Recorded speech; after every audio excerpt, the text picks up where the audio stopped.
You're listening to Systemic Error Podcast.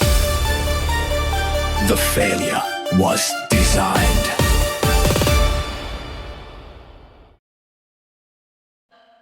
Three deep questions could force answers on whether or not Mitch McConnell is dead, based on an article by Alex Henderson. McConnell's absence is not a mystery. It is a power vacuum his party is managing in public silence. A senator goes missing from the record.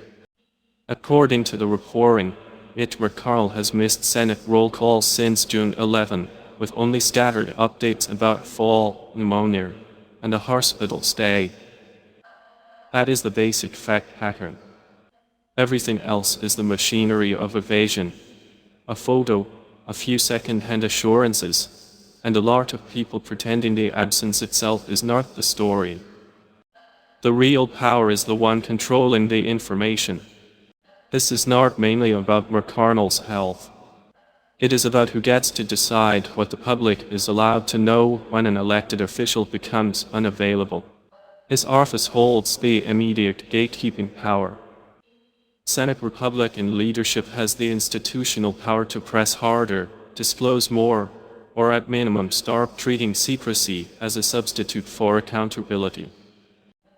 Instead, the public gets fragments and coyness while the chamber continues to function around a missing vote. That is the real structure here: a senior senator's staff, party allies, and media handlers managing uncertainty as if it were a private inconvenience rather than a public matter. They are not confused.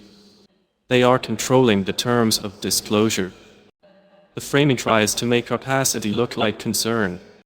The article's central question is, why can't anyone verify McConnell's condition? That sounds neutral. It is not. It softens responsibility into a procedural puzzle, as if the problem were a missing form instead of a deliberate choice not to provide one. When a powerful office gives out only the minimum and asks everyone to treat silence as normal, that is not uncertainty. It is message discipline.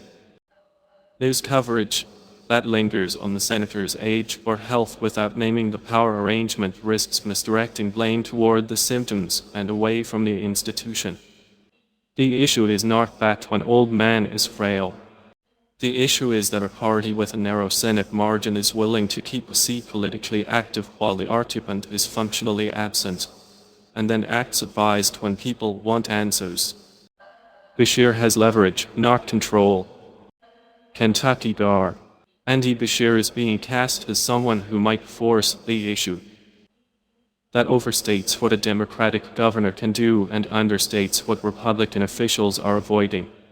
He can raise pressure. He cannot rewrite Kentucky's constitutional rules by force of personality. He cannot make McConnell's office tell the truth if it prefers delay. The actual bottleneck is political, not rhetorical. The practical deadline around August 3 matters because it reveals how fragile these arrangements are. Election law, vacancy timing, and replacement rules become decisive only because the underlying system tolerates elite non-disclosure until the last possible moment. That is not good governance. It is a mechanism for protecting institutional continuity while accountability is postponed. Party that runs on loyalty and silence. McConnell spent years helping construct a Senate culture built on obstruction, control, and procedural hardball. Now the same ecosystem is asking the public to accept opacity because one of its architects is unavailable. The least surprising part of this story is that Republicans are reluctant to force clarity on one of their own. The institution rewards deference until the consequences become impossible to hide. That is the larger pattern. Powerful political actors preserve face, preserve office, and preserve leverage long after they have stopped being transparently accountable to the voters who placed them there. The staff keeps the lights on. The allies keep repeating the line. The press is handed a photo and told to be grateful.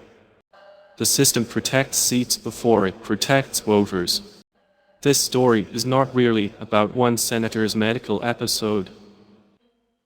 It is about how elite institutions absorb incapacity without surrendering power or telling the public what is happening. When a seat matters more than clarity, when party leadership matters more than disclosure, and when a missing vote can be buried under euphemism, the democratic injury is built into the structure. That is the lesson here. American politics too often treats elected office like private property and public knowledge like a privilege. McConnell's absence just makes the arrangement harder to deny. You've been listening to Systemic Error. Thanks to AlterNet for today's article. With the automated voice of Riza, thanks for listening.